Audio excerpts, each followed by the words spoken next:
Gepleyer Adatlyk radiosu. Hormatly dinleyijiler, habarlar gündülügimize başlaýarys. Efirde siz bilen men Hudaýberdi Hally. Türkmenistanyň Türkmennewit döwlet konserni özüniň newit gaz pudugyny satyn alan enjamlar üçin 8,5 milyon Amerikan dollarynyň gowrak bergisini indi 4 ýyl bäri tölemän gelýär diýip Türkmenistanyň alternativ habarlary neşir ýazýar.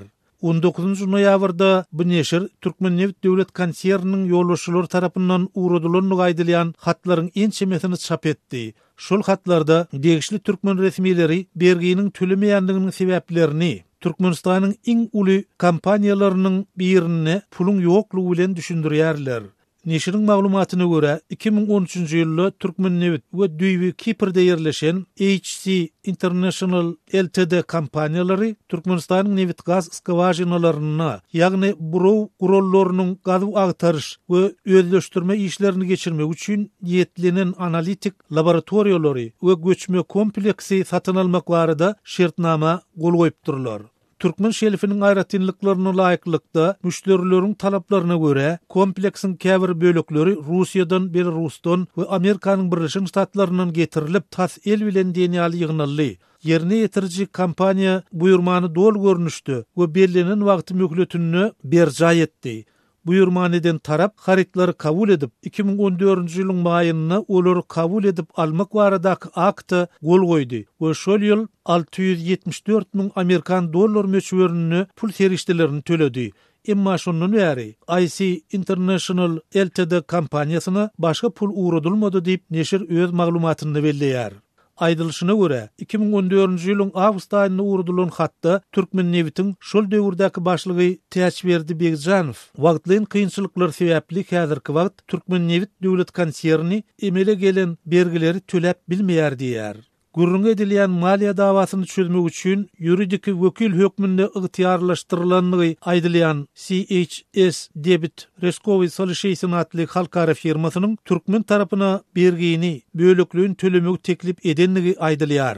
Soňky hepdeleriň dowamyny biz Türkmennewitde ýüzlerçe gezek jaň etdik. Biz olar bilen diňe 3-4 gezek gepleşmek başardyk. Ýöne onu da netije gazanyp bilmedik diýip agdalýan neşir CIS Debat Reskover Solution firmasynyň maslahatçysy Taras Kopye salgylanyp ýazýar. Maglumatda bu firma tarapyndan azyndan her hepdede bir gezek uğradylýan hatlaryň ählisiniň Türkmenistanyň Türkmennewit döwlet konserni tarapyndan ünsden düşürilenligi, olaryň bu meseleni ýakyn wagtda çözmek wadasy bilen diňe bir gezek jogap hatyny ýazanlygyny belleýär.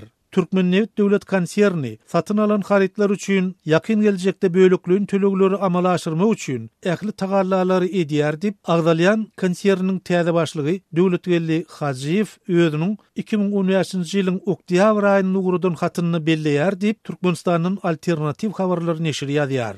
Neşiriň çap eden resminamalarynyň çyn tutulsa, häzirki wagtda Türkmennewit döwlet konserniniň bergisi jerimesi bilen nazar alanynda 8 milyon 540 000 Amerikan dollarynyň aşýar.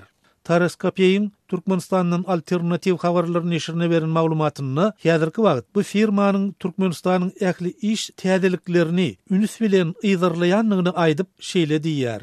Biz Türkmenistanyň döwlet konserleriniň potensial daşary ýurt partnýorlary bilen desine habarlaşyp, ýurduň newit gaz pudugynyň problemalar, bar bolan bergiler barada habarly edýäs. Şeýle-de olary hyzmatdaşlykdan saklanmak barada duýdurýarys. Türkmennewit döwlet konserni Kipr kompaniýasyna öz bergisini ýakyn wagtda tölemese, onu agdalýan halkara ýuridik firmanyň bu meseleni halkara arbitraj sudyna ýetirmek baradaky resminamalary taýýarlajakdygy aýdylýar. Ýatladyk geçdik. Türkmen hökümeti bilen işleşen halkara kompaniýalaryň ençemesiniň Türkmenistanyň alyp baran işleri üçin töleglerini alyp bilmeýänligi barada metbuatda mundan öňem habarlar peýda bolupdy. Ýokarda gurrun edilýän meseleler dogrusyny Azatlyk radiosyny Türkmen döwlet konserniniň Aşgabatyň arşivil şaýolunaky edarasynyň we Kiprdaky kompaniýadan haýsam bolsa kommentariýa ýa-da jikmejik maglumat almak başartmady.